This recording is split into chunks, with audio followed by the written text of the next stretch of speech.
Ladies and gentlemen, welcome to another video. In this video, we're going to be talking about how to fix your Apple Music download not working. So let's get straight into the video. We're going to be discussing about a couple of causes and how to fix it. The first thing you want to do is check your internet connection. Apple Music needs a stable internet connection to download. So if not, try switching between your Wi-Fi and your cellular data, or even restart your router.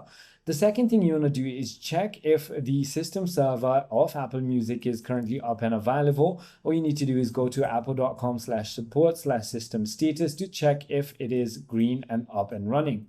If that is not the case, you might need to simply go ahead and wait. The other thing you want to do is simply check if you have enough storage space. Not enough storage can also prevent downloads from completing. Also, go to the download settings. If your download over cellular is not turned on, you might need to turn that on as well, because sometimes what happens is your internet might be not working.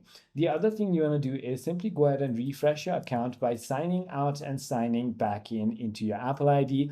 Also, disable low data mode on your cellular settings. If not, you might need to offload the Apple Music application, or finally restart your device. I hope this video clarifies everything for you. If you have further more queries, feel free to comment down below, and I'll see you on the next one.